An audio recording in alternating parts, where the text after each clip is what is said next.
There are certain pieces of modern vehicle technology that are being pushed on the American people against our will. And I don't think everybody understands the significance or the dangers involved in these technologies, so I'm going to outline a couple of them here.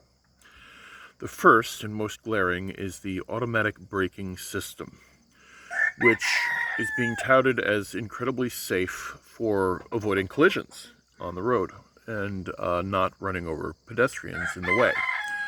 The problem is that these systems can break when the driver doesn't want to brake. Imagine, if you will, a situation where a driver is facing a possible collision that they can avoid by braking and changing lanes, while another vehicle is behind them tailgating.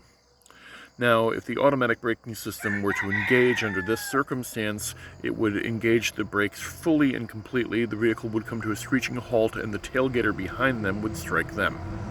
So that's one problem with the automatic braking system that people need to be aware of, and this is why I will not buy a vehicle with it equipped.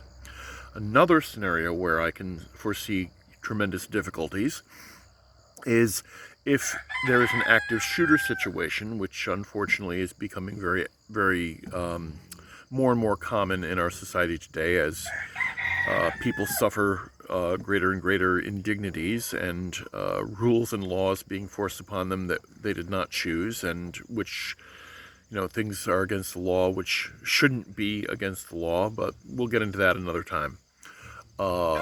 Active shooter situation.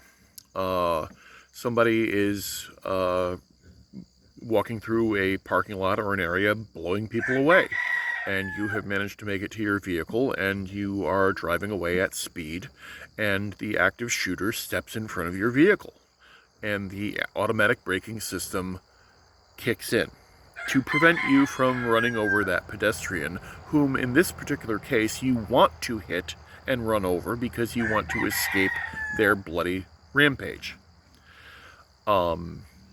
Very clearly a system where automatic braking is not appropriate.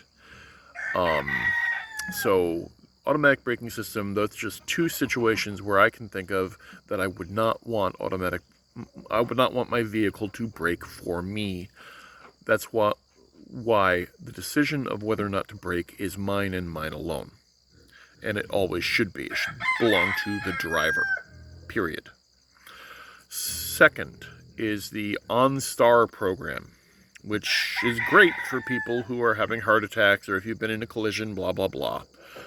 However, it is a tracking system. It cannot be turned off. It's tied to GPS, which, given the number of flock cameras around and the surveillance state that is growing more and more as each day goes by, concerns for privacy and safety from the American government and the corporations that run it today.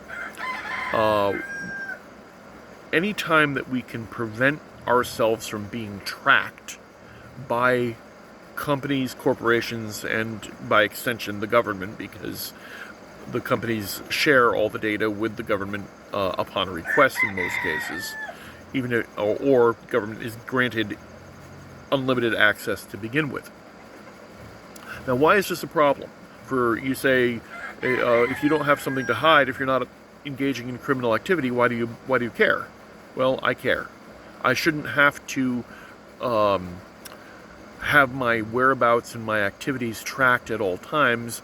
And once we have a society where everyone's movements and activities are tracked and governed and monitored on a level that the authorities and the government will always know where each individual is at any time.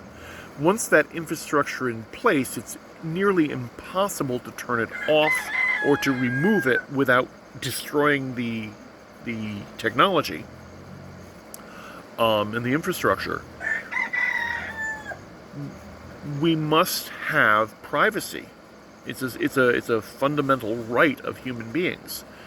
And the danger of having a surveillance state where everyone's whereabouts is tracked at all times, which we already have because we're all carrying around cell phones in our pockets, I'm going to stop.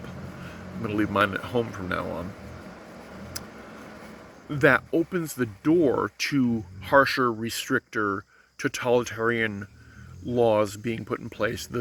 Once the surveillance infrastructure is in place, then corrupt, evil people in government can drop the hammer, drop the boot of fascism and tyranny down on our necks. And by that point, there will be nothing that any of us can do, because the infrastructure's already been in place and we have allowed it to happen. And I'm sorry, I'm very, very concerned about freedom and privacy, and if you're not paying attention. These are just two of the vehicle technologies that are being sold to the American people as a bonus for our safety, that can be turned against us in a very bad way if we do not do something to put an end to it. Thank you.